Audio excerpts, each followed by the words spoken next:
वंदे मातरम। युवा साथियों और अभिभावकों, राजस्थान सरकार की तरफ से एक महत्वपूर्ण योजना की घोषणा की गई है जिसका नाम है मुख्यमंत्री किसान शिक्षा प्रोत्साहन योजना। ये योजना क्या है, किन किन को बेनिफिट मिलेगा, कौन कौन से डॉक्यूमेंट्स जमा कराने पड़ेंगे और तैयार रखने पड़ेंगे, और क्या क्राइटेरिया रहेगा, किस आधार पे जो निःशुल्क शिक्षा है वो दी जाएगी।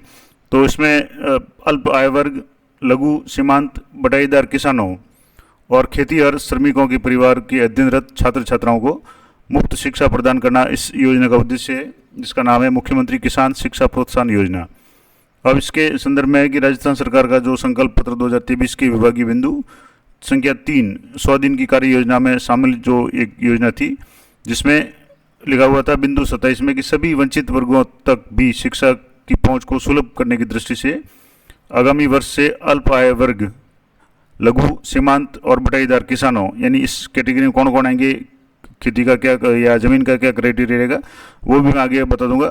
और खेती और श्रमिकों के परिवार के छात्र छात्राओं के को केजी से पीजी तक, यानी कि ग्रेजुएशन से लेकर पोस्ट ग्रेजुएशन तक निःशुल्क शिक्षा करने की घोषणा करती हूँ। ये मुख्यमंत्री महोदय की जो घोषणा है, इसके अनुरूप अल्प आय वर्ग यानी जिसकी आय सीमा है वो 2,50,000 वार्षिक है। इसके अलावा लघु सीमांत बटाईदार किसानों और खेती और श्रमिकों के बच्चों को मुफ्त शिक्षा प्रदान की जाएगी। और ये योजना नए शैक्षणिक सत्र 2024-25 यानी दिनांक 1/7/2024 से लागू होगी। यानी आगामी 1 जुलाई से, आने वाले जो जुलाई है 1 जुलाई 2024 से योजना लागू होगी।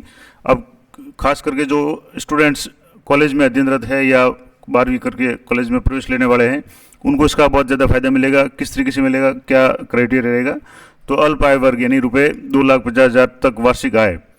इसके अलावा लघु सीमांत बटाईदार किसानों और खेती और श्रमिकों के परिवारों के राजकीय महाविद्यालयों में, एक इम्पोर्टेंट बात यह है कि ये राजकीय महाविद्यालयों में अध्ययनरत छात्र छात्राओं को मुख्यमंत्री किसान शिक्षा प्रोत्साहन योजना के अंतर्गत राजकीय निधि कोष की देय राशि, यानी जो शुल्क होगा गवर्नमेंट कॉलेज में जो भी शुल्क वगैरह होता है, निधि शुल्क, वो उसकी राशि है वो माफ़ कर दी जाएगी। जिसमें क्या क्या शामिल होगा, तो जिसमें निधि राजकीय निधि मद, जिसमें प्रवेश शुल्क, शिक्षण शुल्क और प्रयोगशाला शुल्क, ये तीनों प्रकार के जो भी शुल्क होंगे वो माफ होंगे। और विद्यार्थियों से छात्र निधि मद में, यानी मद से प्रवेश के समय विभिन्न शुल्क, जैसे महाविद्यालय विकास समिति का जो शुल्क होता है, कौशन मनी है, सांस्कृतिक गतिविधि, क्रीड़ा शुल्क, परिचय पत्र शुल्क, ये तो लिए जाएंगे। लेकिन माफ कौन से होंगे, प्रवेश शुल्क, शिक्षण शुल्क और प्रयोगशाला शुल्क, ये जो भी है ये माफ हो जाएंगे। इसके लिए क्या करना पड़ेगा, तो ये जैसे आप देखेंगे तो ये डिजिटली साइन बाई जो है कमिश्नर की तरफ से है, और ये राजकाज के रेफरेंस नंबर भी है।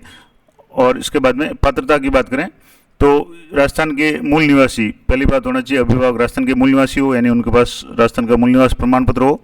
ऐसे अभिभावकों के बच्चों को ये लाभ मिलेगा। और इसमें कैटेगरी है, एक तो है अल्प आय वर्ग, यानी ऐसे छात्र छात्रा जिनके अभिभावक यानी माता पिता की जो वार्षिक आय है 2,50,000 रुपये या इससे कम हो, वो सभी पात्र होंगे। इसके अलावा लघु सीमांत किसान के क्राइटेरिया में सामाजिक न्याय और अधिकारिता विभाग द्वारा परिभाषित इसमें लघु और सीमांत किसान की जो परिभाषा है उसके अनुसार जिला वाइज या क्षेत्र वाइज है कि मान लो एरिड क्षेत्र जैसलमेर और बाड़मेर में, वहाँ लघु कृषक की जो लिमिट है वो है, सिंचित क्षेत्र में भूमि उसकी अगर 1.5 हेक्टेयर है या असिंचित क्षेत्र में भूमि 10 हेक्टेयर है तो वो लघु कृषक में आएगा। और सीमांत कृषक में आएगा जिसकी सिंचित भूमि बाड़मेर जैसलमेर में 0.75 और असिंचित भूमि है वो 5 हेक्टेयर तक है, तो वो इस दायरे में आएगा, इससे ज़्यादा है तो दायरे में नहीं आएगा। इसके अलावा एरिड क्षेत्र जिसमें बीकानेर, नागौर, जालौर, पाली, चूरू और जोधपुर, ये जिले जो शामिल है, इनमें लघु कृषक के लिए संचित भूमि की सीमा 1.5 हेक्टेयर और असिंचित भूमि है वो 7 हेक्टेयर होनी चाहिए, उससे ज़्यादा नहीं होनी चाहिए। और इसके अलावा सीमांत कृषक में 0.75 और असिंचित क्षेत्र में 3.50 हेक्टेयर। इसके अलावा सेमी एरिड क्षेत्र जिसमें झुंझुनू, अजमेर, डूंगरपुर, उदयपुर और बांसवाड़ा, इसमें लघु कृषक के लिए 1.5 हेक्टेयर और असिंचित क्षेत्र के लिए 3 हेक्टेयर। सीमांत कृषक के लिए सिंचित भूमि 0.75 और असिंचित क्षेत्र के लिए 1.50 यानी हेक्टेयर। इसके अलावा बाकी जो भी जिले हैं उनमें सिंचित भूमि 1 हेक्टेयर से कम होनी चाहिए और असिंचित क्षेत्र में 2 हेक्टेयर से कम, और सीमांत के लिए 0.50 यानी आधा हेक्टेयर और असिंचित क्षेत्र के लिए 1 हेक्टेयर। ये तो हो गया सीमांत और लघु कृषक की जो परिभाषा है जमीन का। तो इसके संदर्भ में आपको जो भी पटवारी वगैरह से रिकॉर्ड के आधार पर प्रमाण पत्र बनवाना पड़ेगा। अब अगला है बटाईदार किसान और खेती और श्रमिक। यानी बटाईदार किसान का मतलब कृषि की उस व्यवस्था से जिसमें जमीन का मालिक उस पर काम करने वाले किसान को अपनी जमीन का प्रयोग करने का अधिकार इस शर्त पर देता है, किसान अपनी फसल का कुछ हिस्सा है वो उसके हवाले कर देगा। यानी ऐसे किसान जिनके पास खुद की ज़मीन नहीं है और किसी दूसरे की ज़मीन काम में ले रहे हैं या फसल उगा रहे हैं और उसका वो निश्चित हिस्सा है वो ज़मीन के मालिक को देते हैं, तो वो बटाईदार किसान की श्रेणी में आते हैं।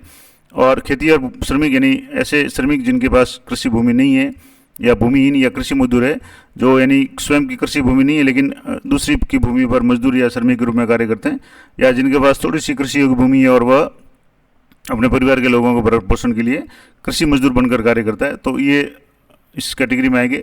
अब इसके लिए बटाईदार किसान और खेतिहर श्रमिक इनके लिए क्या क्या डॉक्यूमेंट चाहिए, तो इनके पास एक तो नरेगा का जॉब कार्ड होना चाहिए, उज्ज्वला योजना में उसका परिवार चयनित होना चाहिए, राजस्थान सरकार में अन्य पंजीकृत योजनाओं में चयनित होना चाहिए और उस गांव या क्षेत्र का राशन कार्ड होना चाहिए या राजस्थान का मूल निवास प्रमाण पत्र होना चाहिए।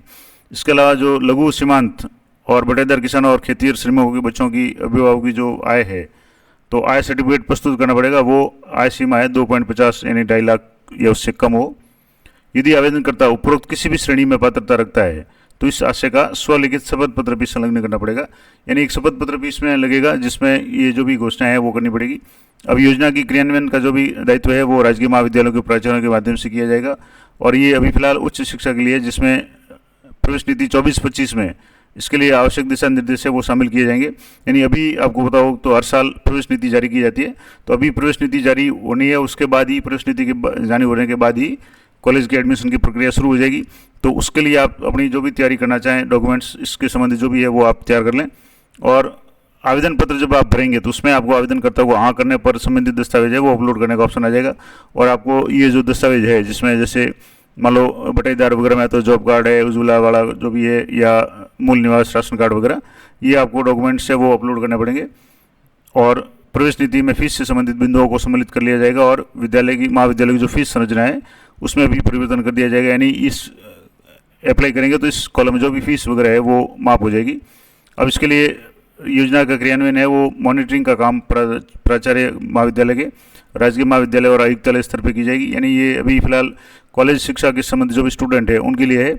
और एक शपथ पत्र जो आपको देना पड़ेगा वो इस तरह का शपथ पत्र होगा कि जिसमें मैं यानी जो भी शपथ करता है वो पुत्र पुत्री और ये प्रमाणित करता हूँ कि मेरे अभिभावक जिसमें माता पिता शामिल है अल्प आय वर्ग के हैं या लघु सीमांत है या बटाईदार किसान है या खेतिहर मजदूर है, जो भी श्रेणी लागू होती हो उसको क्लिक करके शपथ हस्ताक्षर करने हैं शपथकर्ता के।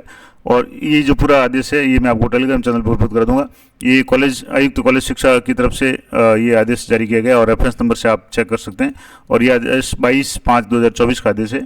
तो सबसे महत्वपूर्ण बात है कि ऐसे स्टूडेंट्स जिनके माता पिता या तो खेतिहर मजदूर है या अल्प आय वर्ग के हैं या लघु सीमांत बटाईदार किसान है, इस श्रेणी में कोई भी अगर स्टूडेंट आ रहा है तो वो अपने डॉक्यूमेंट्स तैयार कर लें और जल्दी ही जब कॉलेज की एडमिशन की प्रक्रिया शुरू होगी तो आपको जो राजकीय निधि वाले जो शुल्क है जिसमें प्रवेश शुल्क, शिक्षण शुल्क और प्रयोगशाला शुल्क, इससे मुक्ति मिलेगी यानी इसमें छूट मिल जाएगी। तो डॉक्यूमेंट्स सारे तैयार रखें, जब भी आप फॉर्म भरेंगे उसमें इस तरह का अपलोड का ऑप्शन आएगा तो वहाँ से जैसे ही अपलोड करेंगे वो शुल्क है वो अपने आप कम होकर के आपका जो भी शुल्क है वो आ जाएगा। बाकी जो शुल्क वगैरह है जैसे विद्यालय विकास की जो राशि है, कौशन मनी, सांस्कृतिक गतिविधि वगैरह जो नॉर्मल चार्ज होंगे वो आपके लगेंगे। तो ये महत्वपूर्ण जानकारी थी, आशा करता हूँ आपके लिए उपयोगी रहेगी। और ये वीडियो ज़्यादा से ज़्यादा अपने स्टूडेंट्स खास करके ऐसे युवा साथी जो 12वीं उत्तीर्ण कर चुके हैं और कॉलेज में प्रवेश लेने के इच्छुक हैं उनको शेयर करें ताकि वो भी समय रहते अपने डॉक्यूमेंट्स तैयार कर लें और इस योजना का लाभ उठा सकें। तो ये थी मुख्यमंत्री किसान शिक्षा प्रोत्साहन योजना। इसी तरह की अपडेटेड जानकारी के लिए चैनल पर बने रहें। मिलते हैं नेक्स्ट वीडियो में, तब तक जय हिंद, जय भारत।